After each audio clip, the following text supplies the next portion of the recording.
This is where I've got to maybe just rethink that a little. Here we go. If changing an opinion. No. If you're single or in a relationship, you don't have kids, I'll allow it. This is Park the Bus with Stephen Caldwell, Kevin Kilbane and Luke Wileman. So here we are back in Graham Leggett's after an incredible weekend for football, not only in North America but around the world as well with the World Cup draw. I don't know where to start right now. I mean, what a... Are you going to take it chronologically, or are we just going to throw something in randomly, which generally happens with us anyway, doesn't it? Well, I mean, it all started with the World Cup draw, and we know now where Canada is going in terms of the games that they've got in the group. Well, we almost know. Yeah. I mean, the European playoff, do you think that's a... I mean, it's bad in terms of it could be Italy, but is it bad in terms of them not knowing? A little bit. I mean, we've been building this up for so long, Kev, haven't we, to understand who their first opponent was going to be. He's now got another excuse not to do anything in race for the roster. He said when we know who the first game is. He must make a lot of changes this week. Don't know who it's going to be. How can I make changes? Don't know. It could be one of four teams. One of four teams, but you know the styles that they're going to play. You know what they're going to do. The range is between Italy and Northern Ireland. There's a big difference there. No, I think it's actually Italy and Bosnia. You'll find. I think Bosnia are ranked lower than Northern Ireland. Is that right? That's right. Okay, I think Bosnia are a well better team than Northern Ireland. Well, similar anyway. 70s. Right. 70s. Someone's going to tell me that I'm wrong on that one. It's either Italy or Wales. You would think so. It's either Italy or Wales. I don't know. You can't rule out Bosnia. No, I'm telling you, the only thing, it's Wales at home to Bosnia. Look, I really think, 8 out of 10, 7 out of 10 Wales win that game, I think. Yeah. So Bosnia could produce something, but Wales, I think Wales go through, and I agree with Luke. I think it is Italy, Wales. And Wales in Cardiff will be a different proposition than Bosnia in Sarajevo. Yeah. No, it's not Sarajevo, it's Kosovo, wrong country. But you know what I mean? I think Bosnia to play... We've had a lot of debate, though, Kev, about where Wales would play. Do we think it will be in Cardiff City Stadium or Millennium Stadium? Sorry, it's been confirmed Bosnia are ranked higher. Lower than Northern Ireland. Okay. 71-69. Kev's geography there, getting the wrong city for Bosnia. I mean, can you imagine if Kev and Wayne Gretzky taught a geography class? Why? What are you saying? You could have Kev trying to tell everybody which cities are in which countries, and Wayne trying to pronounce the names. Yeah. Well, you test me on my countries. I'm very good. I'm very good on my geography. Good at your capitals. Very good. Capital of Albania. Tirana. Tirana, Tirana. Close. See, he's got the pronunciation as well. He knows his stuff. Yeah. What, Millennium or Cardiff City? Because that's a big thing, isn't it? It's a difference between 65, 70,000 and 30,000, even though the 30,000 in Cardiff would be right on top. I don't know what you'd want. I think Bellamy would probably want Cardiff City Stadium, wouldn't he? Whereas they're more used to that. Welsh FA want 80,000 or whatever at the game. Well, I think who's to say Ryan Reynolds doesn't get them to play in Wrexham? Yeah, maybe he'll try. but this Wales team are more used to playing in Cardiff City Stadium. Yes. I mean, Giggs and late great Gary Speed, all these kind of guys, John Hartson, they were Millennium Stadium most of the time, but I think it's too big a game. There's a familiarity, but they want more people. Too big a game. You'd naturally think it's got to be the Millennium Stadium. What a challenge that would be, for a game of that magnitude. Especially seeing as if Italy has to go into Wales for the right to get to the World Cup. Remember, he said at the weekend Italy doesn't have any. Or was it you said Italy doesn't have world-class players? No, Donnarumma's the only world-class player they have. Yeah, and I disagreed with him. Of course. They got more than Donnarumma. No, but I tell you something. I think he was just tired. No, at that listen, point. He was it's just trying another to thing have an argument. Look, we've got about He's going to have another 1,000 argument things. here. You said apparently, I'm just here because by that point as well, I think this was when we were trying to fill. Yeah. You know when 7 or 8 minute fill. We threw to the FIFA schedule announcement at 12 and nothing happened. Yeah. On Saturday. Yeah. And then 5 seconds of just waiting. 5 seconds of waiting. It's like they're not there. They're not there. And then it's like, okay, so just fill. Which you guys are the best at. That is like Christmas Day to you guys. Just Phil on television talking about football. So what about Italy, Stephen? And then there we go. Do we have any idea what time this schedule thing is going to start? No, they said 12. Nobody's got any idea. So we didn't know how long. And then I think at that point I tuned out, so I'm not exactly sure what you were saying because I'd heard a lot of you. You just laid us a question and asked us to go for 5 minutes. I think you said, apparently, I'm told by the producer Greg, that you said Tonali would get in any team in the world. Well, what happened actually in that fill, let me correct, what happened in that fill is that Kevin came for me again. He said, well, Canada are not going to win the group. And I said, well, you know, I explained my reasoning. You said Canada aren't going to win the group. That's what I said. Sorry, I said Canada are not going to win the group. Yes. And you came back at me again to explain why. Can I just say one thing? My first thought on that was... Luke asked you the question, can Canada win the group? And you said no. Of course they can win the group. Yeah, of course. But any team can win any game. Listen to his question then. If you listen to his question... Oh, I'm sorry. I was a little bit tired and thinking about 12 groups in a World Cup and who goes where. No, OK, so let's put the point is, will Canada win that group? No. I don't think so. Right. Well, I wouldn't categorically say no on that one.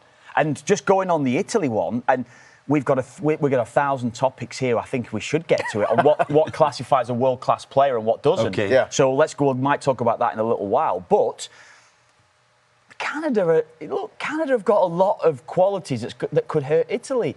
Watch Italy in qualification. What's Italy? Italy are quality, absolute quality. But Donnarumma is the only world-class player. You could easily say that Donnarumma would get in or would not get into any team. But if Real Madrid, Thibaut Courtois was injured now and he was done or whatever, you could easily see Donnarumma going to play for Real Madrid. Yeah. Tonelli wouldn't be going to Real Madrid. Yeah, he would. He'd be on the short list. No, he wouldn't. He would be on the short list. Instead of who? Instead of most 6-8s in the game. Instead of Rodri. Yes. No. Rodri's hardly kicked a ball for about 18 months. Well, I'll probably list you another 25 midfielders. Come on then. Give me 5. What I'm saying Give me 5. Five midfield players. That are better than Tonali at 6 and 8. At the 6-8 position. Alexis McAllister. Not this season, but he is. Possibly. Yeah. Probably you would say Dominic Szoboszlai. I think in Premier League terms, Declan Rice has been... I'm not accepting that. Rice, I'll give you Rice, maybe. Maybe. I don't think Rice is better than Tonali. Oh. Well, you're just going to... I don't think Rice is better than Tonali. Where does Tonali play? Tonali, Newcastle. Well, there we go. That's got nothing to do with it. I know, of course That's got nothing to do with it. Tonali's quality football, absolutely no chance. But I guarantee now, PSG wouldn't want to sign him. Bayern Munich wouldn't want to sign him. Barcelona, Real Madrid, Liverpool, Arsenal, they wouldn't want to sign him. So this is a guy that also argued with me that Fede Valverde was not world class. At the time, he was... Yeah, you did. No, I didn't. Yeah, you did. No, I didn't. Before the Copa. No, I didn't. No, I think we argued who was the best midfielder in the world, actually. Yeah, I think we did. Yeah, and you said Valverde. I said was better than De Bruyne. Yeah, and I said he's not the best in the world. I've said he's not the best in the world, but Valverde is world class. He's the captain of Real Madrid. Well, that's what I said. But I didn't this was before he was captain of Real Madrid. But no, you said he was the best in the world, and I would counter that argument and say he isn't the best in the world, but he's still world clas. So you're going to pick the best. So I think we need to establish world class. Bastoni, by the way, is on transfer market the most valuable player, the most valuable Italian player. Well, he's been great. He's been superb. Is he a little bit past his best? Maybe, but he's an outstanding defender. He would be on the short list. Yes. Right, I'm going to say my world class definition. Right. So this is important. You pick the best. Don't forget, at one point, he was arguing there was only 11 world-class players. Exactly. No. Well, I think genuine world-class who gets into the best teams. But I think, I was actually thinking 3, but I've got to broaden it. You pick your best 5 right-backs, your best 5 left-backs, 5 centre-halves, or like you could go left and right, 10, say, centre-halves, 10 central midfield players, 5 wingers, 5 nines. That's what you do. So it's 50 players, 55 including goalkeepers. That's what's world class. I think probably a little bit more. I think world class is, can you perform on the world's biggest stage along with the best players in the world? Yeah. So are you of that level in a World Cup final, World Cup semi-final, Champions League final? Can you perform and be one of the best players in those games? So I'm similar to that because I think world class means you would be on the list of the best teams in the world. Bayern Munich, Man City, Barcelona. Yes, he is. Newcastle are one of the best teams in the world. No, I'm not saying where he's playing at the minute. I'm saying world class is 50 players, 55 players. That's, of course it is. That's your category you've got to put it into. Bit more. There's too many good teams. So you're going to have 10 right backs. You can't have the 10th best right back in the world. 10 right backs, world class. No chance. Absolutely. Honestly, that's just ridiculous. Are we going to just go and have 1,000 players of world class? No, I said about 100 players. 100 players of world class? About 10, 9, 10 in each position. 9, 10? Oh, no, I can't have that. We're generalising it. We're going in a short category. You're going in this. It's fine margins to define which is the very best. Yeah. World class, and you've got 10 players. The 10th best right back is classed as world class.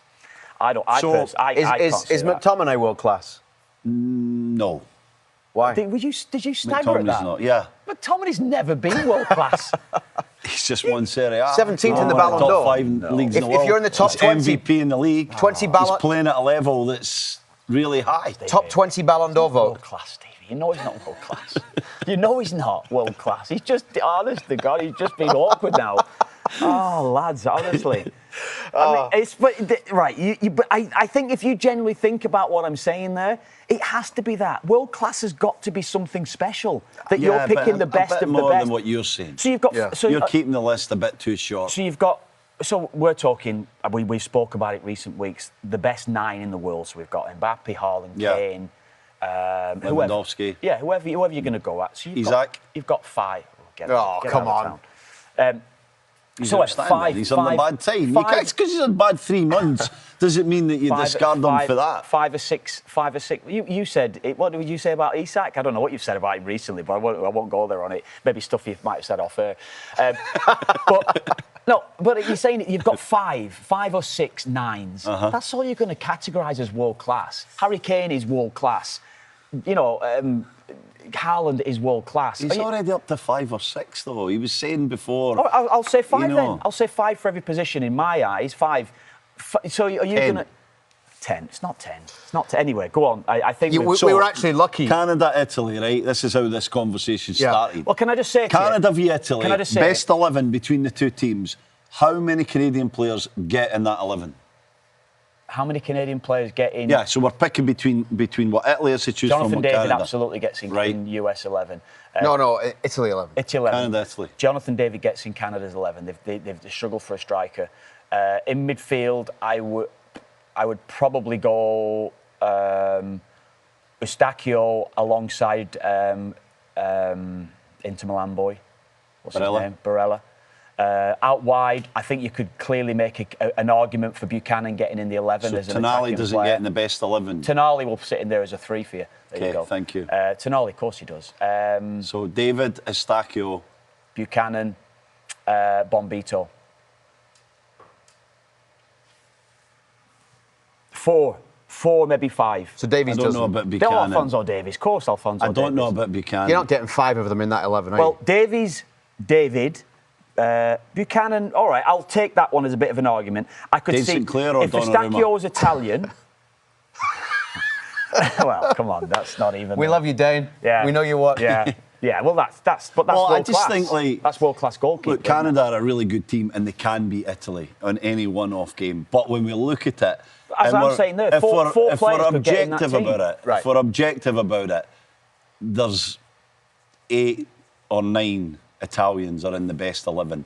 They've got more to choose from when you look at the quality of their squad. They've got the history of playing at that level, and they all play for clubs that are considered amongst the best clubs in the world. But that's the thing, right? If 1 or 2 of these guys were playing in Italy more regularly, Corney would be in the roster, in the hunt for the roster on that side, wouldn't he? In the Italy squad? In the Italy squad of 26, yeah. You would be. You'd be having him in quality-wise, I would agree. Consistency-wise, we still need to see that. If he does well. Here's the thing with Canada and why I'm sort of, you know, I'm on the fence, but I'm slightly off towards Stevie's side of can Canada win the group or will Canada win the group? No. It's a different question, that, isn't it? Can or will? Well, everyone can do anything. Yeah. Haiti could beat Brazil and Morocco. And they might even beat Scotland. They will beat Scotland. Clarify the question then. That's okay, all will Canada get out the group? No. Yes, no. Of course they'll get out the group. Sorry, win the group.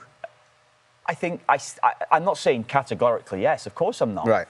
But they can, and I think that I think they still have a chance of winning the group. Yeah? Because before home advantage, unlikely. Before that pot 4 ball came out, will Canada 50, win the group? Switzerland, Qatar, and could have been New Zealand or one of the other pot 4 teams. Then it's like, absolutely, let's go for this. They could win this group. Yes. You know, it's a realistic thing. Yeah. In the last game against Switzerland, with maybe 2 wins behind you, momentum. Agree. Absolutely. No if doubt. it's Wales, the whole concept. If it's Wales, yes, they can win this group.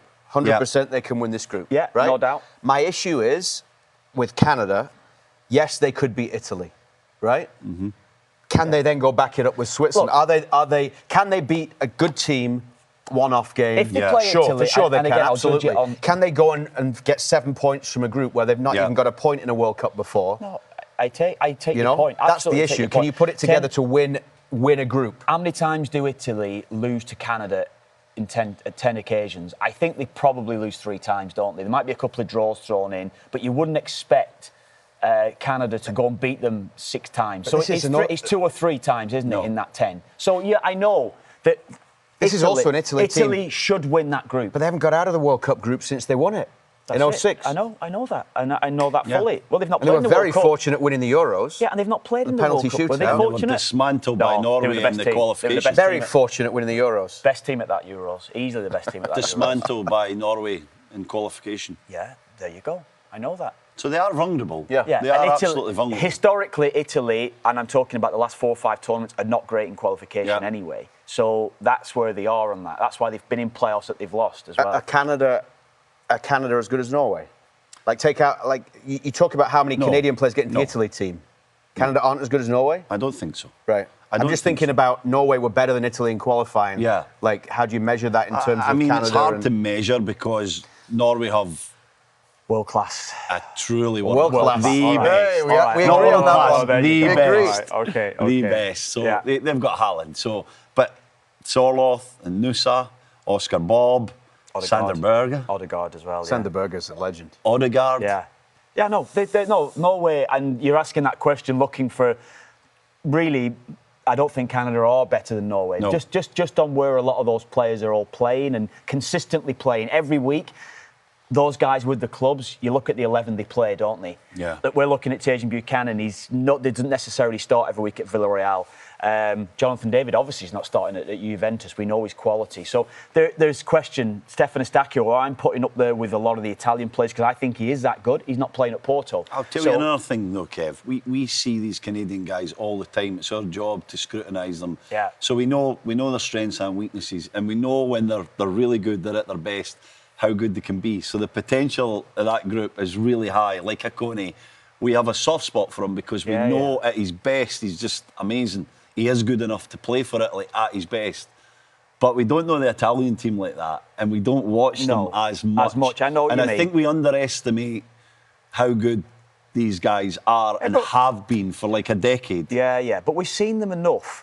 I've seen probably every Italian game in qualification. Yeah. And even some of the games that they were playing against lesser opposition, they struggle to break down teams. And once the first goal comes and a team's got to open up, they then go on. Some of the games, I can't think now off the top of my head of some of the sides that were in that group. And they're not a side that's going to go and blow you away. Italy have never been that. So Italy are always at their best when they play Germany, Spain, England, because the side's going to come a little bit. to go at them a lot more, and they can play a counter away. They're defensively sound. They have changed the style a little bit to an extent. But I still think that, look, overall, I think, of course, they'll be favourites. And I think Italy should win that group. Absolutely should, if they get through it. But I don't write Canada's chances off just with what Canada have in terms of pace, in terms of ability to have less possession and go and get a goal. That's where I think they can hurt. I think that was so... Sorry, Luke, last point. I think what was so positive about Canada being pot one is it took away all the teams that we would say they have a very low percentage chance of beating, like Argentina, Spain, France, England. You know, the top sort of 6, 7, teams in the world. Yeah. They took away that, by being in pot one. And everyone else, even if they got the worst case scenario like Morocco and Colombia in pot two, they could beat them on their day. And I still believe that. But I think if we're objectively looking at this and we're trying to be measured and we look at the quality of these players, like a Barella or a Bastoni or a Tonali, they're top level guys that dominate games at the highest level. Often. But where you're looking elsewhere, though, Italy is not. They don't have Del Piero. They have they don't have other Totti. areas. They don't have Maldini's in the past, and they don't have Chiellini and Bonucci at centre half. They don't have these players. They don't have real leaders within that group anymore. Now, Barella is a quality footballer, probably slightly off where he was 3 or 4 years ago at the Euros when he was. Well, you could put him in a world-class category. I don't think he is now in a world-class category. Still a very good footballer, absolutely no doubt. So, Italy will still have the emergence of 1 or 2 players that will have a youngster, maybe under the 21, that could come on and do well. And the potential of the development within that league is, of course, way more than we have in Canada here right now for the development of youth players. But I'm looking at it solely on what Canada have and how they can hurt players. I'm just getting word like, do you remember the Israel game in qualification when, was it 5-4? They won the game. Crazy. It was a crazy game. Like, they almost blew it at the end. None of Spain. That doesn't happen to Spain. Doesn't happen to England. Doesn't happen to Germany. So I'm not saying they're that level. So of Italy team, are for sure. Italy are a genuine pot two sides. Yeah. If you're looking at Colombia, Uruguay, and all these sides that's in there, that's where Italy are. It could have been a pot one team depending on the hosts. Of course, like the fact that they're ranked 12th. Yeah. So if there was a host that was already in that top 12, they would have been in pot one. Yeah. Yeah. There you go. And if you look at that, then Canada really didn't get much of a benefit from the draw in terms of being seeded, because you got Italy pot 1, Switzerland pot 2, Canada pot 3, Qatar pot 4. That pot 4 draw was the worst. By the way, worst case. To Canada, we have said that. Yeah. We said that, didn't we? We knew that. We have spent a long time talking about a team that might not even be playing against Canada. Yeah, I know. We've got. It's because you fully expect it. But look at them. Look at North Macedonia. Wales can beat them. Yes, I think they can. Wales can beat them in Cardiff. Have Wales got more of a chance in Cardiff than Canada have in Toronto of beating Italy? Well, here's the other thing. And Jesse Marsh has already said it, and that's a great lead up to something that he brought up. And Jesse Marsh on the broadcast the other day was talking about getting Canadians who have Italian heritage to support Canada, to pull on the jersey. Now, he's come out with a comment and addressed the nation this weekend, saying that if you were born in Canada, doesn't matter what your history is, you should be supporting Canada. If it's Canada-Italy at that opening game, or Canada against whoever, you should be supporting Canada if you were born in this country. Yeah. You're saying that all day long? You standing by that? Stick by it. Yeah. If you sing that Canadian anthem, if you sing "Oh Canada" and you are proudly Canadian, you better be supporting Canada. I hear what you're saying, right? But look, I disagree with it in many different ways. Erling Haaland was born in England. Kasper Schmeichel was born in England. Are you saying that these guys should be playing for England then? They're Norwegian and Danish. Erling Haaland, we should have Erling Haaland up front alongside Harry Kane. There you go. No, but you know what I mean? Be on the bench. But it's right. Like, nationality is such a complex thing now. And we'll all have these debates. You know, how many times have I said to you about... But the majority of people we are talking about are Canadians who, you know, love the Italian national team, love an Italian club. Yeah. And especially because they're Italian. Well, kinda. Look, a lot of it because Canadian soccer's been on this desk here now. We have one Canadian many citizen, years. One hopefully about to be, and another one that will hopefully very soon be a Canadian citizen. We're going to have 3 Canadian citizens, right? And we'll be all very proud of that fact. For sure. But we can't take away who we are genuinely in our hearts and in our guts. That's what it is. So that's where it comes back to. Look, but we love Canada. He's not saying that. So I'm born in England, Canadian citizen since 2011. Yeah. Right? So however many years that is now. Yeah. 15 next year? Yes. Okay. But he's not saying that I should be supporting Canada above England if it was in Canada. He's saying that my boy, who was born here... So tell us what you think about what's your boys then. ...should be supporting... If it's Canada-England, he should... Hudson, 14 years old, should support Canada above England. Yeah. I asked him this morning... Absolutely no way he would be England all the way ahead of Canada. Because it's true. You can't take away... Like, I was born... And I think that's a lot to do with the fact that he identifies more with the football culture in England. Yeah. Or is he just jumping on the bandwagon? What he's watched down the years. Wants to support England because it's a big nation? No, I mean, he's seen World Cups past. Right. His dad's told him the stories. And right. Yeah. So he's got an affinity to England. And of course he deserves to have it because his dad's English. And every morning every morning as he comes down, we start. Aside football, it's nothing to do with football. To me, it's nothing to do with football. Why am I Irish? But it is because of football for Hudson. Yes, of course it is. Well, of course it is. He wakes up every day, goes to school every day, sings a Canadian anthem. But not before we leave the house by singing "It's Coming Home" around the breakfast table. We usually have a sing song. No, but it's also when he goes there. I won't tell you how the rebel song's on then while I'm having breakfast. When he goes there, he always feels as if it's like this is more where I'm meant to be in terms of the football side of things. Yeah. Oh, right? I get that. Yeah. And identifies with that. And I think it's also different because now, of course, when Canada's in Qatar, he was, Alphonso Davies scores, he's crying at home on the sofa and can't believe the moment. And he's not had to have that issue right now. But it's the Canada-Italy thing which brings it up in terms of the conversation. Well, I mean, I totally understand that because I actually have a trio of countries because the mother of my kids is English. Yeah. So they've got England, Scotland, and have lived most of their life in Canada. Yeah. So they have mixed emotions, and they kind of change. But mostly they would say they're English. But that's because of the success of England and because they think they're going to see England maybe lift a trophy. Yeah. I think. You know, rather so than... it is complicated. It is complicated. Yeah. But what I'm saying... So your statement, though, to come out and discard all us. Yeah. I'm not discarding. You are. I'm not discarding. You are. I love how he tries to put words in my mouth. But you are discarding what we're saying. I'm not discarding. So basically... So I can't play for Ireland. I shouldn't be... Not play. I should support England. No. Is that what you're saying? If you take your thing, if you're born in that country, you have to support them. No, I'm going to explain. If it's England against Ireland at Wembley, he should be pulling out an England jersey. This is important because he's trying to put me in a bad place here. This guy was born in England, right? Yeah. Irish parents. Yeah. For the minute he was born, he was told he was Irish. But that's the same with the Italians here. He never went to school. Told. I just he never Irish. went to school and sang "God Save the Queen" or you know, felt English in any way. But he lived in England and he grew up in England. I've got so many things in my head I want to say now. He is I can't say Irish, it because I'll get myself in trouble. That's the same for a lot of the Italians here. It's not. What I'm talking about is kids or Canadians feeling Canadian, having Italian or Portuguese or Spanish or English, Scottish, whatever it may be, but acting Canadian most of the time, singing the anthem at school and being Canadian, get behind Canada. The whole advantage Canada has at this World Cup is that a home stadium in Toronto and a home stadium in Vancouver, if that's lost and we become neutral or even leaning towards the other team, I'll say to you this it's going to kill Canada's chances. Everything that you've outlined there around your own, you know, split loyalties within your family, right? Your kids were born in England, you've moved over here, so your kids now you're not really been in an environment where immediately when you are born, that's your heritage. Immediately when you're born within that. Well, Luke's sons are the dad is English, so that's their heritage. That's their one.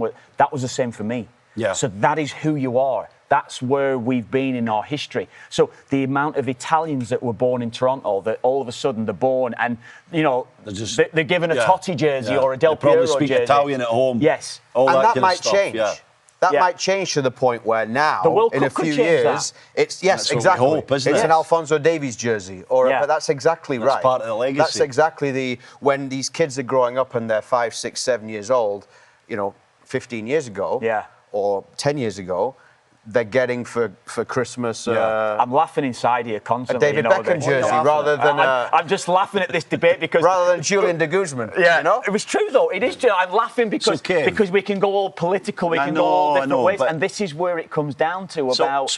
No, Stevie, I'll tell you. But you know, because like I grew up in a time when there was so much prejudice around Irish people growing up in England, and I felt it. My mum and dad felt it.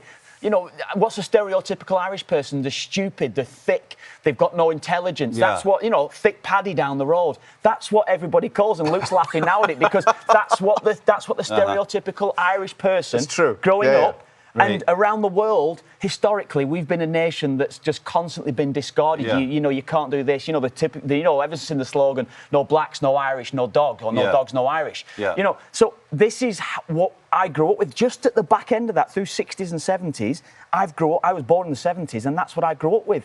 Hatred, really, towards you. You know, I even in Canada now, people ask me the question, where you from? I'm Irish, Are you from the north or the south? Are you Catholic? Are you Protestant? What does it matter? You know what I mean? It's just, it's ingrained in people. So this is what brings you up to be, and Italians would have had their own prejudices towards them in this country or wherever the Italians moved to. And all sorts of different people. So it brings you. You get that tightness with with the homeland, essentially. That's what it is. So this is where I think. Look, I know what you're saying, and I know exactly what you're saying. But you can't take away the feeling that you have towards your family history, towards who you are as a person, and that's what it is. What I think about is how disappointed I'll be on June 12th if we arrive at that stadium and we see 20,000 blue Italian strips. Well, do you remember that Ecuador game as well? There were a lot of Ecuador fans there. But you were in the elevator with me when we were heading back after the game down. And it opened at one of the concourses, and there was a family of people with Ecuador stuff on, and a couple of the kids had Canada scarves, right? Yeah. And they got in, and we said, "Oh, did you enjoy that game?" And they're like, "Oh, I would have liked a few goals." Right? And then, "Oh, you were supporting Ecuador, or we were supporting both?" They said we were supporting both teams. Didn't matter who won. We were just coming, you know. Yeah. And that's, I think, it's like it's very could be that kind of game. It's very difficult. Different culture, though, isn't it? It's very difficult to, you know, it is. It's to go one way or the other. Yeah. It is a hard one. But you know, there's so many things go into it. You know, say you know England fans, Scotland fans, Ireland fans, Italian fans, German fans.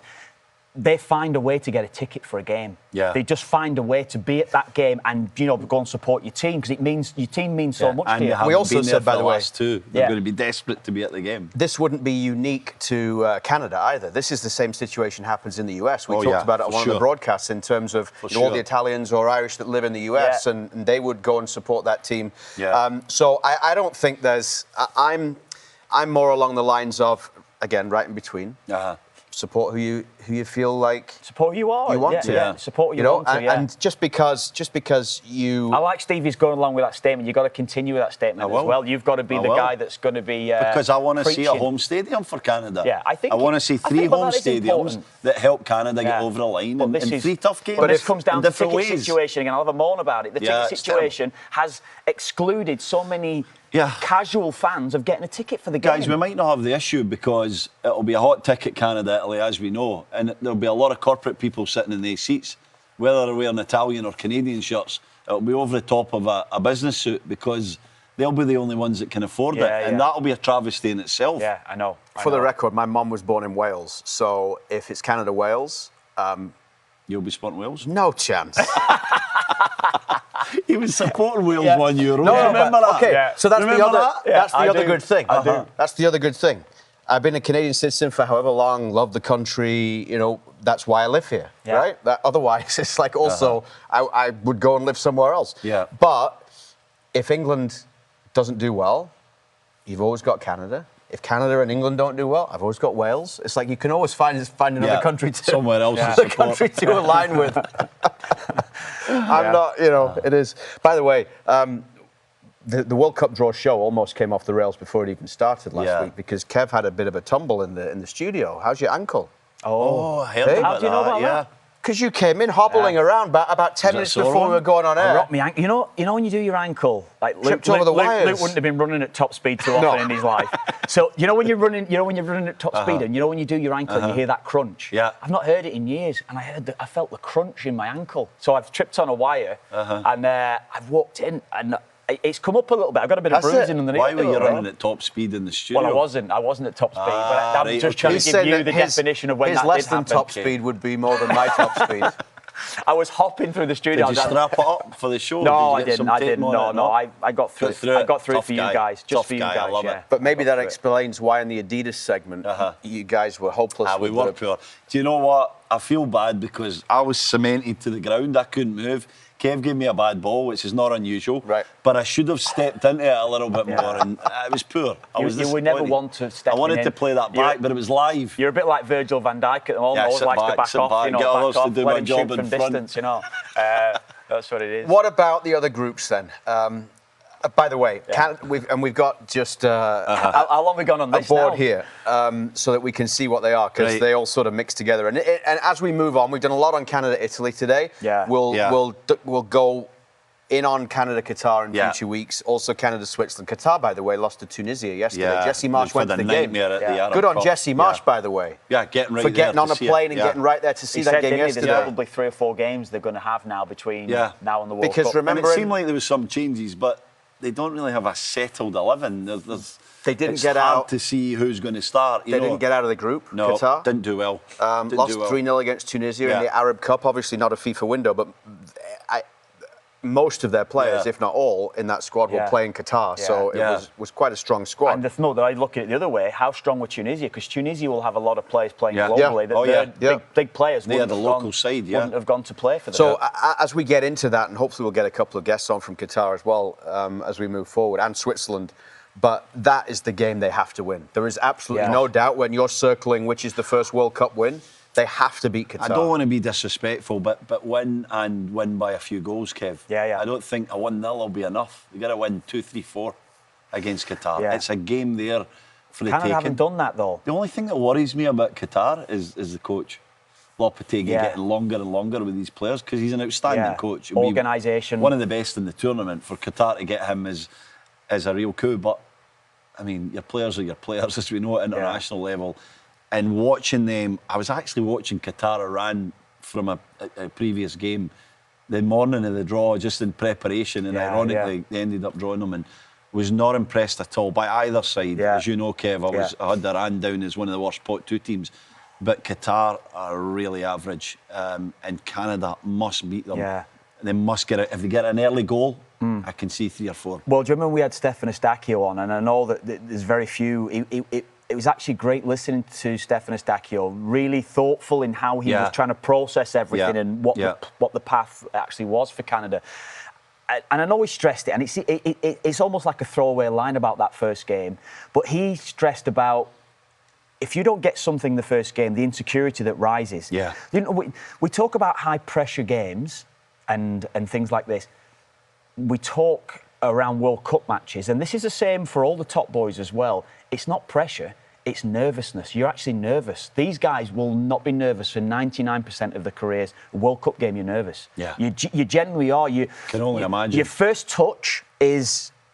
Honestly, you've got no feel. Even in the warm-up, it's not feeling. You know that feeling when your first touch is not... You're just so tight. It feels like it's out-of-body experience. That's what it's like in the warm-up, in the game. And it takes 5-10 minutes, maybe 2 or 3 touches of the ball before you feel right. So that's what it will be like for the Italy game, both for Italy and Canada. They'll feel nervous because it's a World Cup game. And don't forget, all these Italians have not played in a World Cup game before. That's true. All of those Italians have not played in a World Cup game. So... Sorry, go on. The other thing that just came to mind as you were talking about that is that and we're back to talking about Italy again. By the way, if you'd said to us going into the first World Cup game for Canada in Qatar, Canada-Belgium, you would have had the same feeling of the chance that they've got of getting something. And they were an Alphonso Davies missed penalty away from probably getting something against Belgium in that opening game. Potentially. The penalty was early. But it does it might have woke Belgium up. You never know. That experience... No, but what I'm saying is we would have thought the same thing going into that one as we would going into Canada-Italy at BMO Field. So, sorry, Toronto Stadium. Okay. Good. There you go. You've got to get used to that. We'll have to get used to that one on the long term. But no, I'm just going to say, just even off that, what you're saying there, the experience of being part of that Belgium game, they know how they feel. Richie Laryea has been part of it. Eustáquio, Kone, Jonathan David, all these guys and more. They'll know what it's like. And I think it gives them a slight advantage over Italy for that one reason. If it is Italy and Wales as well, because a lot of the Wales players wouldn't have been there at a World Cup as well. So it's to me. That puts the onus on that first game about not losing. And I said, if you've lost that first game, you go back to your hotel. The game then becomes in your head. Qatar will be in Canada's mind's head. And I think going back to Guatemala or El Salvador, and I know it was the Gold Cup, and I know that Canada are not going to have the same feeling as they're going to be in a World Cup game, but they couldn't open up a team that played in that style. They found it difficult. And they found it difficult to open teams after that have played a similar style. Australia, Ecuador, whoever they've played against have found it difficult to open them up. So Qatar then, you're saying 2 and 3. In my mind, take the win. However you get that win, it's just got to be a win. Just take the win. It has to be a win. It might need goals. It might need goals, and I'm with you there. Well, for best third place as well. I know head-to-head comes into it now or whatever. No, I'm with you. Look, you get the first goal, it's a different scenario. If they score in the first 20 minutes, it changes the whole game. They go on and they probably win by a few. So that's 40 minutes on one of the groups. We've got another 11 times 40 to go. I want to ask him one question, though. When you're nervous in a game, I can only imagine what it's like at World Cup. Obviously, back in our day, you had that nervousness. You sort of pretended you were okay, but everyone was nervous. Whereas these days, actually, psychologists say it's better saying, I'm nervous, owning it and accepting it and allowing it to come in. And it's a great way of thinking about it now. But in our day, you had it, and your little brain would be talking to yourself and telling you, what would it be telling you? Usually, you've been here before, maybe not at a World Cup, but you've played in big games and you be yourself and start well, all that stuff, Don't you think that, I agree with your point that Canada's played in the World Cup, but at home. Again, they're at home, and these Italian guys have played in multiple Champions League games. So you sort of, You go towards the experience side, don't you, in terms of like amount of big, high-profile games? High-profile games, yes, I'm with you. But it still doesn't take away from it just being a World Cup game, right? Honestly, and yeah, it's just different. I remember even going into that World Cup as a kid, like when I was a lot younger, obviously. But I'm thinking about myself as a 12-year-old boy, 13-year-old boy, watching the team, watching Ireland. And you mean you're thinking about that as you're going? No, before, like when I'm in the hotel. In the lead up to the game. I'm in the hotel thinking about how, you know, and it's you're trying to almost like get yourself away from those stuff. You know, just concentrate on the game. Next training just session. Another game and all that stuff when you know it's not. And it's not, and it isn't. And I never had that mindset that you spoke about there. I wish that I would have, and I've said it constantly to you guys. I genuinely wish that psychology was a lot more part of the game when I would have been playing. It was coming. I used a psychologist for a while, mid part of my career to the end to an extent, but you not saw enough. Them weekly? Not enough. No. Only mid part of my career. I used maybe for a few months. Right. It's always when you're having a bad time when you're thinking about how you can use a psychologist to make you better. Yeah. I felt as though it didn't really help me, but I didn't use it enough. You know, and I think back, I should have really been so much more open, because it was a new era of sport essentially. But if I'd have had that mindset that you say there, embrace the nervousness, because every one of our guys were nervous. We were all in the same boat, but we never spoke about it. Yeah. Can't wait for Cameroon. It's going to be great. We're at it, and we couldn't have that experience of just saying to each other, lads, this is different. It's different. You've played 50 Premier League games, 100 Premier League games, 500 Premier League games, whatever you've played. This is different, lads. This is different from any other thing that you're going to be part of in your life. And I think Jesse Marsch probably understands that to an extent, and I think the Canadian players understand it from Qatar.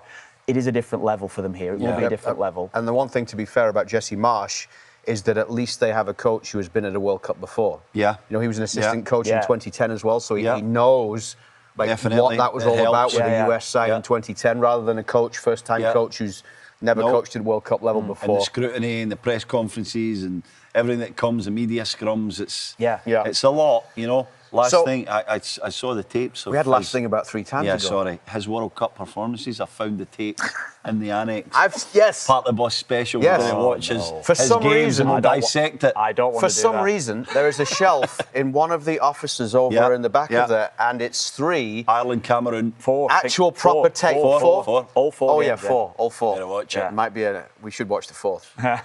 4 tapes. It was good to see you could see us on the red carpet the other day. Loads of legends. 4 the actual proper tapes. Right? I know. So we should have a watch party at some time. Maybe when Kev has his big day. That would be a big embarrassment. Of Kilbane. Just run it on loop. Put it on the background. Oh no. Be perfect. No, you've got to watch them at some point. By the way, remember when we were back in England, the man from Milk Tray? Yeah. Hey, the adverts? I know, he's looking well. Looking good, He's looking well with black slimming as well. The black roll neck here. If you don't know what the man from Milk Tray is, Google it. Yeah. Stevie is applying for that. What an advert. He is applying for that today. Either that or James Bond. It's a James Bond type guy. He is looking. The man from He is Milk Tray. looking fabulous. James Bond. Oh yeah. Hey? He's Connery, the best. That trip to South America has done him good. He's looking. Yeah, I think you're looking. I went for the McTominay sweetback as well. Yeah, he's gone Scott McTominay in Naples. Remember, but this is the case, right? I remember when Beckham was at his height and all the kids were getting the Beckham haircut, whatever it was, they'd change it. He's now whatever Scott McTominay does, I'm doing. I actually had it before McTominay, but did you? I think he probably seen me. He's copying you. you. That's why he got it in Naples. Yeah. You're more of the mullet though, aren't you? He's cut the mullet when we slaughtered it. You know, mullet. That's more you in Canada. It's not hockey haircut. It's not a hockey haircut. It's not. It is a hockey haircut. Yeah. Let's go through some of the other groups, just so that we touch a few different ones. And I want to get to Scotland in a minute, but if we start talking about Scotland, he's going to be going forever, right? So there was a point at the weekend where, on Friday after the draw, where the producer's like, OK, let's do Group C, but let's make this about the 5-time World Cup winners Brazil, not Scotland. I said, so OK, let's talk about Group C then. Scotland are in there with Haiti, Morocco, and Brazil. 7 minutes later, he finishes talking about Scott McTominay, right? And then we finally mentioned Brazil. But I think let's just, before we go into Scotland and how embarrassing it's going to get for them at that final game against Brazil. In Miami, I saw a great tweet yesterday. It's the old one, but it's great. Scotland's kickoff times for for the World Cup. Group C against Haiti, 7 p.m. Group C against Morocco, 5 p.m. Group C against Scotland, 4 p.m., 4:03, 4:07, 4:11. But it's like every time they kick off all the way. When they lose a goal, it was Brazil in Miami. You know what I have also seen as well. Have you seen the World Cup times on the kickoffs? Everybody back in Ireland, England, Scotland, across Europe, they're all on about. So Scotland and Ireland will absolutely be this. Is there any chance that we just don't close the pub that night? Just keep the pub open for 24 hours. So we've got a 3 o'clock kickoff. Crazy. We're fine. We can stay out. 3 in the morning. Here are the big winners, I think, from the draw. Okay, so I'll give you an opinion. Okay. Right. This is good. Luke opinion. Just looking through the groups, United States. I think that they... What did Alexi Lalas describe it as? A gift from the soccer gods. A gift from the soccer gods. I disagree. It's not a good group, it's a great group. Yeah. Disagree. Also, Argentina in there with Algeria, Austria and Jordan. Great group for them. For Argentina. Spain, I mean, Uruguay, they should beat them, but Cape Verde and Saudi Arabia, they've got indoor games in Atlanta as well. And they play Cape Verde and Saudi Arabia first. So they'll have 6 points going into the Uruguay way, which kind of becomes irrelevant. For those of you watching on YouTube, Kev is pointing at the screen that nobody can see. Sorry, And if you're listening as well, you can't even see that he's pointing. I'm talking to you guys, you know. And the other one, I would say, I'm okay with England's group. I think England, Croatia, Ghana, Panama could have been a lot more difficult. They're getting through that group. And by the way, we talk about if Toronto and Vancouver didn't get the great games that they could have. Round of 32 in Toronto is Group K against Group L. It's either Portugal, Colombia from K, England, Croatia from L. That could be an incredible round of 32 game. If you think about one of England, Croatia, Portugal, Colombia going home for sure in Toronto. So I think those are, and the other group I would say that I think Belgium will be pretty happy. That's a group we're going to see a lot of in Vancouver. Belgium are delighted. Belgium, Egypt, Iran, and New Zealand. New Zealand gets 2 games. It's great for New Zealand because of the time and them being on the West Coast. We heard from Darren Baisley. He was really happy with being in Vancouver. But I think that's one where Belgium are going to look at that. And as far as a group of death, I mean, really, France, Senegal, Norway, FIFA Playoff 2, which Bolivia, Suriname, Iraq. That's as close as you're going to get to. I think so. We don't know who the top 2 are in this group. You still think all 3 will win 1 game to get out, though, don't you? I'm looking at it there, guys, and thinking, is there any big side that's not getting to the knockout? Well, that's what FIFA probably wanted. not. With the extra 3, with the potential for all those It will be a teams. huge shock. A huge shock if any of those big nations don't make at least as a third place. But the jeopardy in this World Cup is actually the positions in the groups. Yes. And that's going to be cool. We've never really accounted for that in the past, have we? So instead of a shock and not getting out, Germany hasn't made it out the last 2 former World Cup winners. Could they finish third in a group with Ivory Coast and Ecuador? No. Yes. Unlikely, but they could. But they could. They could. But what I'm saying they could definitely finish second, Kev. But that is that's where we're at in terms of shots. And then it's going to mess up the knockouts, you know? Right. The knockout stage is going to mess it up. Because as FIFA brilliantly did in terms of separating the brackets. They're so smart. So smart to do that. So smart in doing that. You still have to get them to win their groups. Yeah, right? I think when I look at it, I believe that United States will find it more difficult than they think. They'll get out, though. I really do. They'll get out, for sure. But if we think Turkey come through that path, we believe they're the best side in that playoff. Luke's had them down in a couple of and by the way, I think they are the only... Do you think they'll be your dark horses, Turkey, for this tournament? They are the only team. The US have played Paraguay, Australia and Turkey in the last... That's wild, isn't 12 it? months. Right. Yeah. Turkey beat them 2-1 in Hartford. They beat Paraguay and they beat Australia. Right. They won't fear any of them, but if it is Turkey coming out of that playoff, then I think of the other 2, that's the one that can challenge the Great US the most. pronunciation as well. We've moved on from Turkey now, haven't we? Some of us have. Yes. You say whatever you like, but having done that game and having spoken with the people from the Turkey Federation and heard their reasoning as to why they want that, and you know, what is the reasoning? Tell us the reasoning. What's the reason? Well, because that's the name of their country and that's what they want to be known as around the world now, rather than... I think we have to decide before this tournament starts, though, are we calling them by the name in their country or the English version of that name? But the English version has now officially been changed in their parliament to Turkey. But you guys, you know, as we talked about, I did get an A in geography.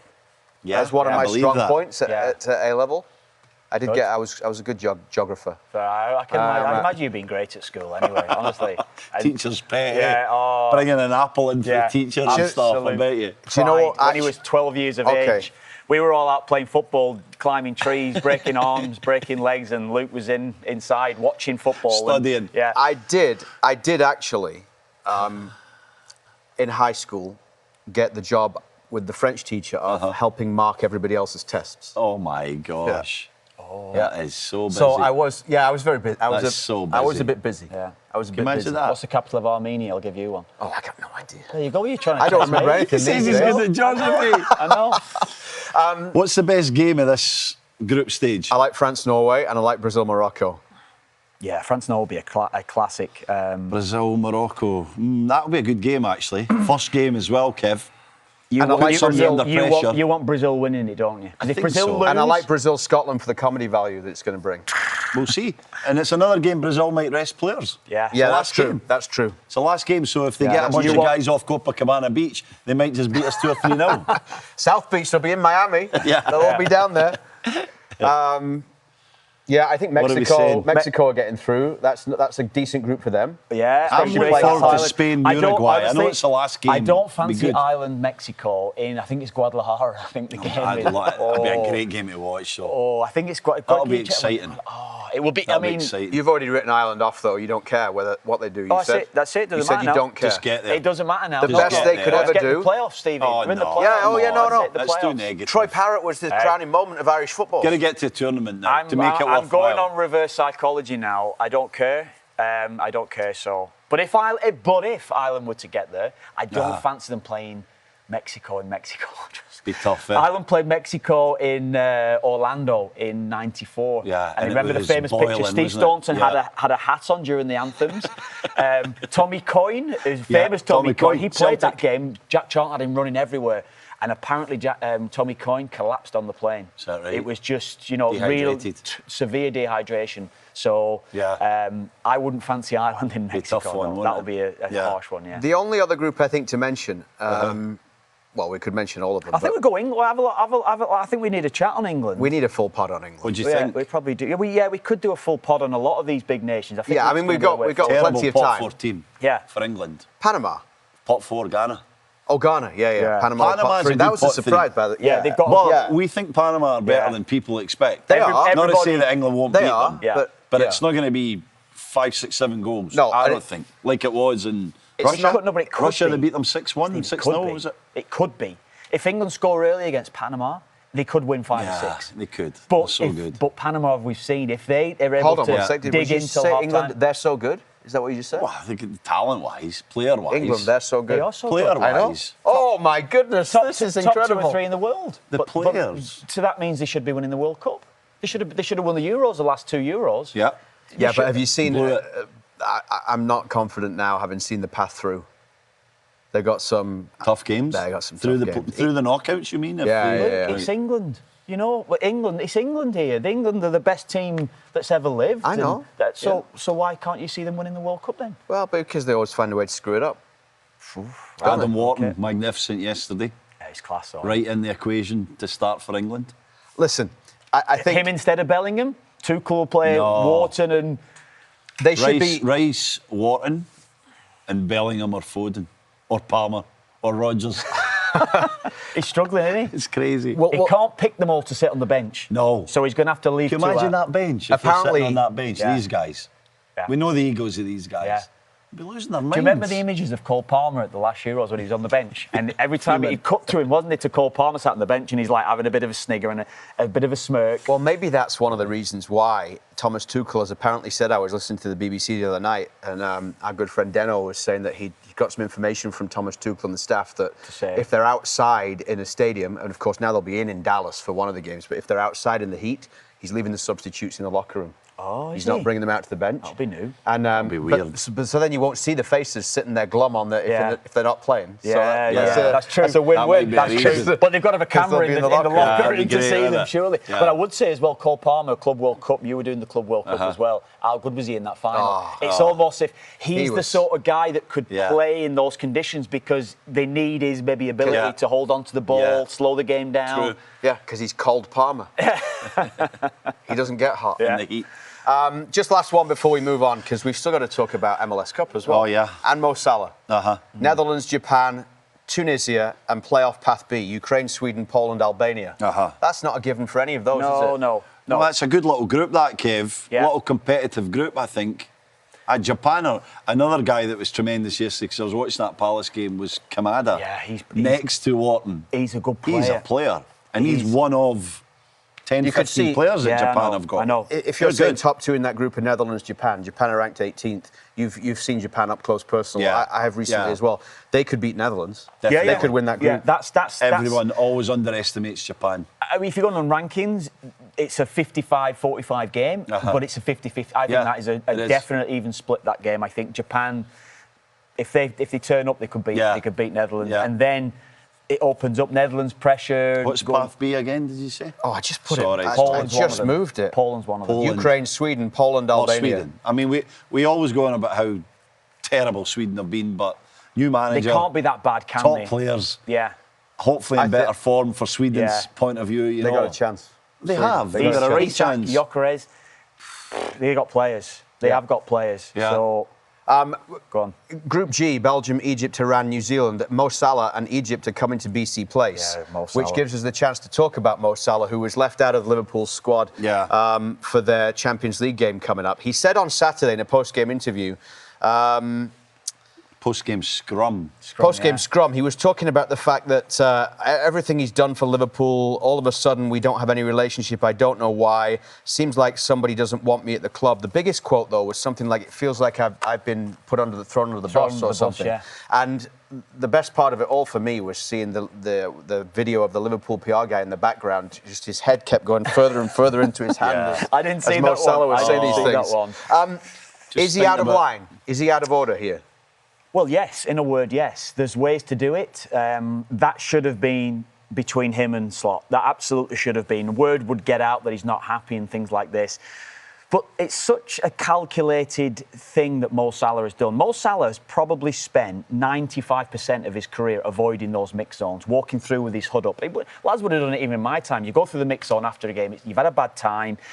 Lads, put the hoods up, or... Would you do that? No, You'd walk past everyone and ignore them? I would have... No, never would. I would have respected them. Sometimes they didn't even want me anyway, so it was like, go on you go, lad. On you go, lad. They'd be shouting, Josie.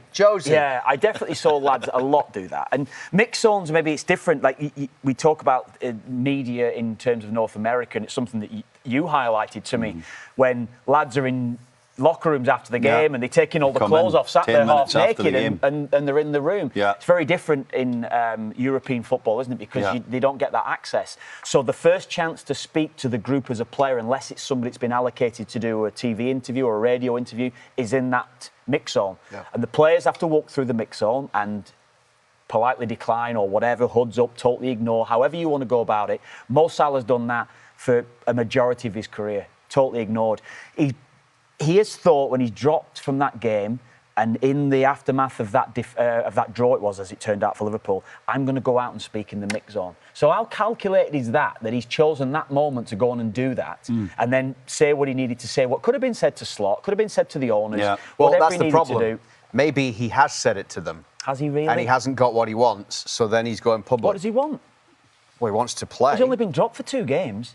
3 games. Third game it was. But it was a week. It's only 8 a week. days. Yeah, exactly. Yeah. So if this was going on for a month, Mo Salah's been terrible this season. Can't get away from that. Absolutely dreadful. And Liverpool have been pressing with 10 men. Mo Salah's not Messi. Yeah. He's not having an influence on the game where he's scoring and creating a goal in every single game like Messi 4 goals does. this season. Yeah. So there you go, Stevie. Yeah. And for him to... Last year, 29 goals and 18 assists, so in 38. Record, Premier League record. No doubt.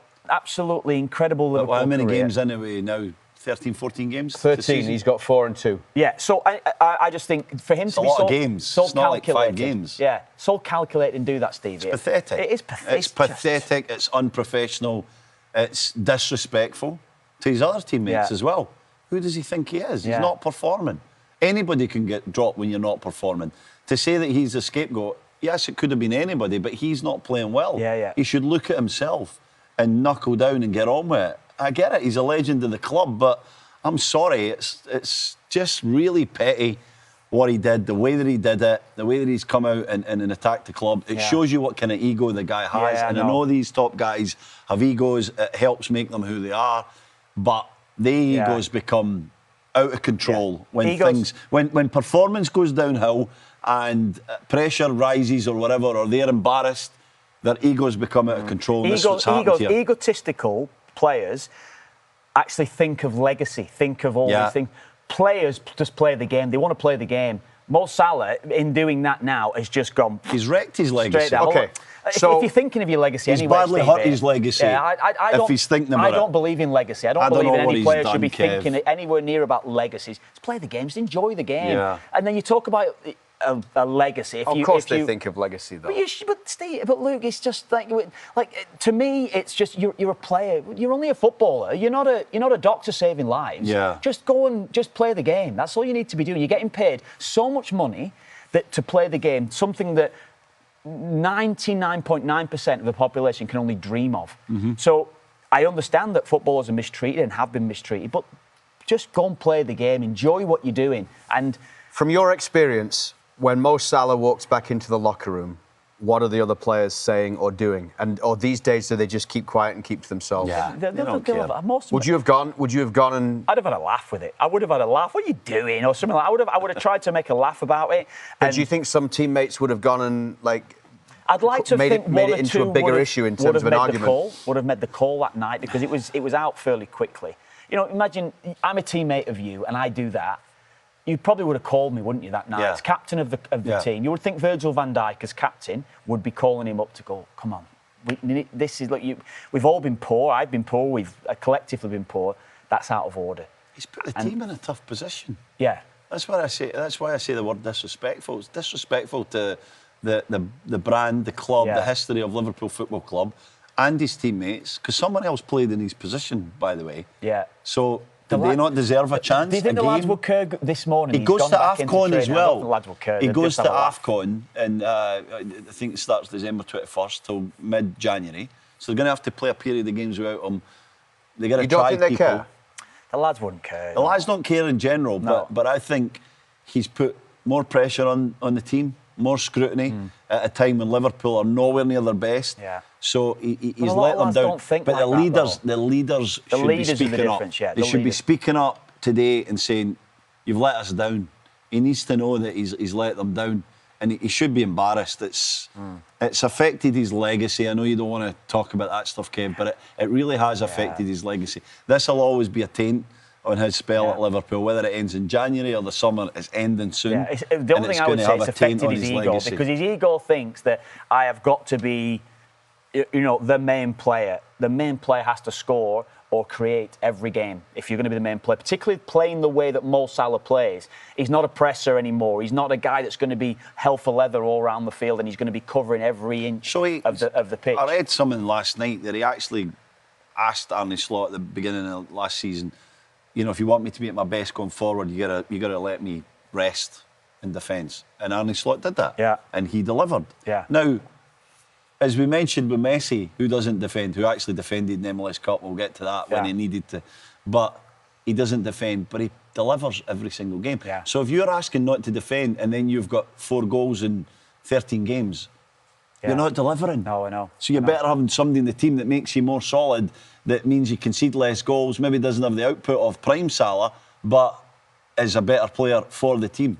So you can't have it both ways, Kev. No, not You've got to either knuckle down, roll the sleeves up and defend, or deliver with the numbers that you need. Assists and goals every single game. Absolutely. Okay, so now you mention MLS Cup and legacy, and what an incredible MLS Cup it was. Unfortunate the Whitecaps fell short, the triple post, when they would have gone in front on that one. That was unbelievable. Think back about that. A couple of things before we just put a bow on MLS Cup is the legacy, the end of the Jordi Alba's final pass of his career was an assist for the goal, which was so good. He's done. Busquets is done.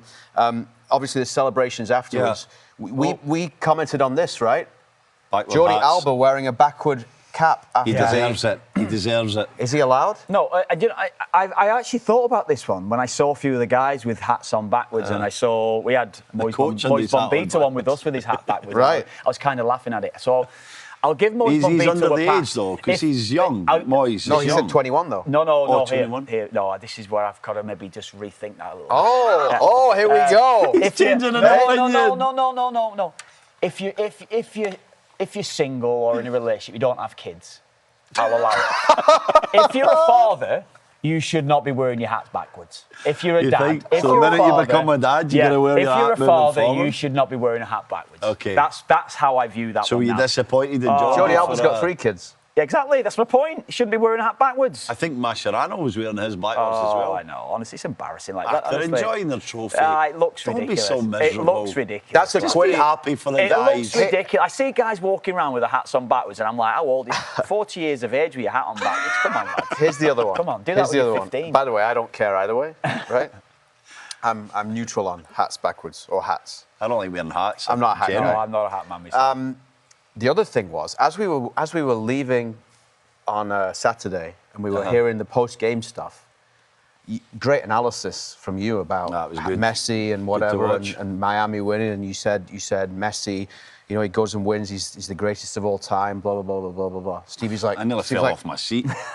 I almost fell off my seat. How long? Did I say he's the greatest? Yes, of all time. How long have we spent on this I got podcast excited. arguing But do you know what? Diego Maradona is better than Messi? I'm going to put it down to fatigue though. He was Do you know what? I tired said something else at the weekend, and someone slaughtered me. Someone slaughtered me on social media because I said, "Do you know the Sabi triple post?" Yeah.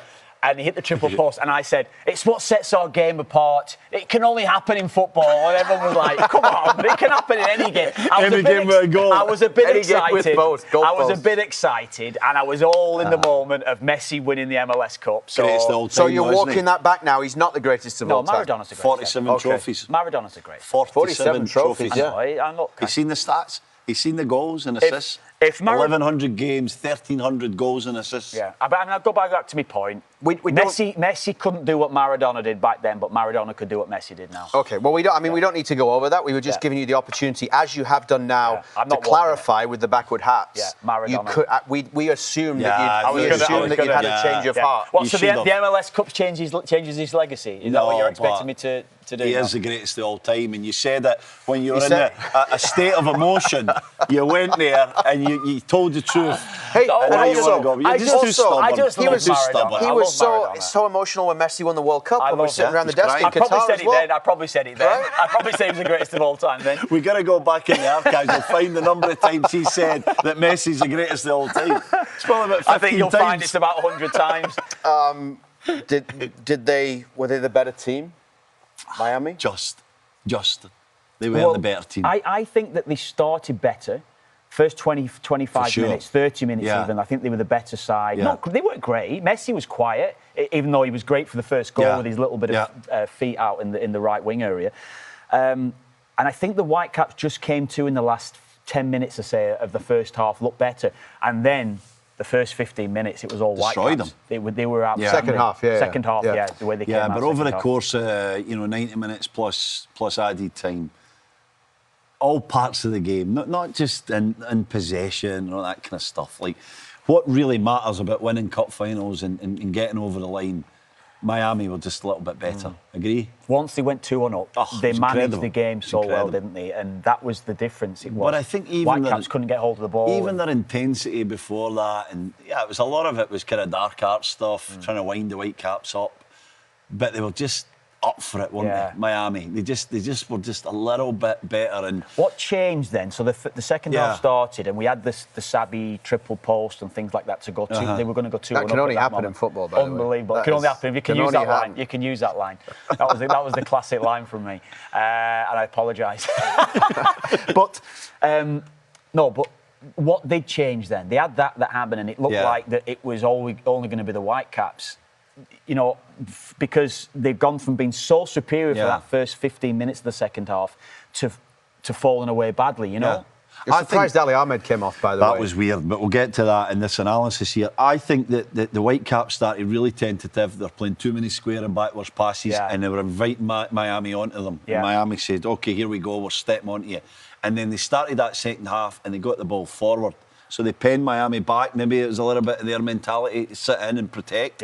They got the ball to Ali Ahmed and he was on fire, guys. I know he scored the goal, but other than that, he was on fire.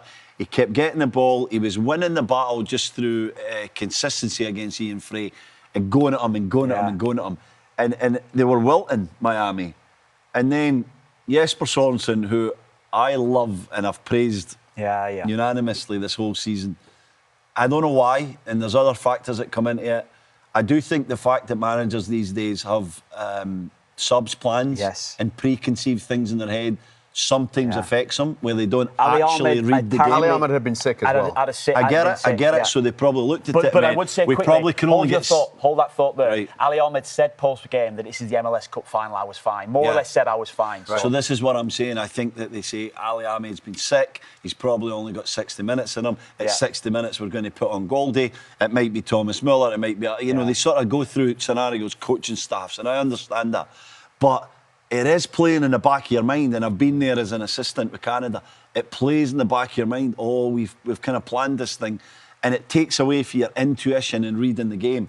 And Ali Ahmed should only have been taken off in that second half when he crashed and his energy levels dropped, and they were not dropped when he came off. Got a bit of a style, a languid style, where he looks tired. If he goes on one run, he gets up, he looks tired, and he's not. We've seen that constantly from him. He can continue to go. But I know why they wanted to get Ryan Gold on. I just think what was the right sub? Well, Sabi was a threat as well, isn't he? More of a goal threat. Muller wasn't doing a lot. Muller was a sub. Point. I thought Muller was a sub. Muller to make. Disappointed. Muller was a sub to make. I mean, we think he's been carrying something as well. So at that Muller's point, been off his best. But do you just leave him on because he's Thomas Muller? And it's a cup that's final? why they did. That's why it was. And that was the mistake because, and who knows, like anything could have happened in the game. Miami then scored. A bad mistake from Kubas, managed the game really well, but that threat from Vancouver was gone, and it was almost like a double blow where they lost their key player, then they conceded the goal, and all of a sudden they just the team's energy levels at that point dropped off a cliff, and there was nothing in the last 10-15 minutes from Vancouver. They couldn't lift themselves again, could they? And then obviously, I mean, the second goal where you say he dispossesses Kubas, which you don't expect him because we know how good he's been to make the mistake like that. But it was the weight of pass from Messi again to put De Paul through when it was perfect. And I mean, the second assist for the Allende goal was outrageous. Unbelievable. In that moment, because you know, when you look at things, I always imagine what it would be like. If the ball's travelling in the air and say I've got Stephen Caldwell coming up behind me, I'm expecting a challenge. So Messi, as the ball's coming, he knows, I think it was Jadon Nelson that had gone a little bit more advanced because they're chasing the game a little bit at that stage. He sees Nelson as the ball's in flight from Alba. And as he sees him, he's able then to bring the ball. So knows full well he's not going to get close enough to him. And in that moment, he sees the run. So he sees the run and he's able to put it over, it's Poupé's head, I think, wasn't it? He's able to do that in the one moment. In that moment, that shows, you know, and then the touch, whatever. The touch over the head. The pass over. That is greatest of all time. Well, look, special stuff. Special. Never saw Maradona do anything. No, but lads, that seriously, this is was incredible. This is stuff you do on the training ground. It's stuff you do in having a laugh with your friends in the park or whatever. That's what it is. To do it in such a high stakes moment, to do that. I know we've seen it from him so often, and everyone thinks, oh, it's only the MLS Cup. He's played in World Cup finals. He's played in Champions League finals. To do that and have that awareness to do that is frightening. And he never had his best game, and he did the three key things in the game because. His move for I know Rodrigo De Paul got the assist. Nobody gets the assist with an own goal, do they? But however it worked, it was Messi did De Paul to, I think it was Allende, and it was deflected in. But it was Messi's skill that led to that, for the second goal and for the third goal. So he decides the match again. He's ridiculous. The stats are I think it's 104 goals and assists in. got to get this right now. I think it's 53 or 54 games. 104 goals and assists. It's outrageous. Outrageous stuff, you know? Yeah. Let's just bring it back to the draw to wrap things up here, because we've got through a lot of stuff. But I did write this down, and there were so many things that we could talk about from the actual draw. Oh, my. That's its own episode. As we finish. But at least now we know moving forward that in Johnny Infantino, in his words, FIFA is the official happiness provider for humanity. Yeah. That's like one of my statements. This can only happen in football. It can't happen in any other sport. If we asked Ricky Gervais, Larry David, to come up with a parody show, oh my word, on the World Cup draw, it wouldn't have been easy. It wouldn't have been more ridiculous or funnier than what we saw. No, I enjoyed it.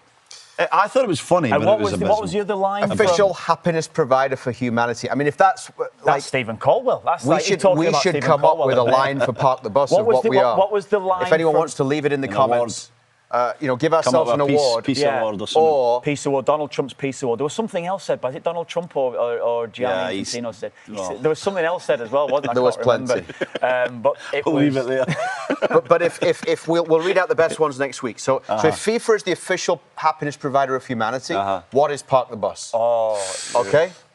And we'll give ourselves a prize.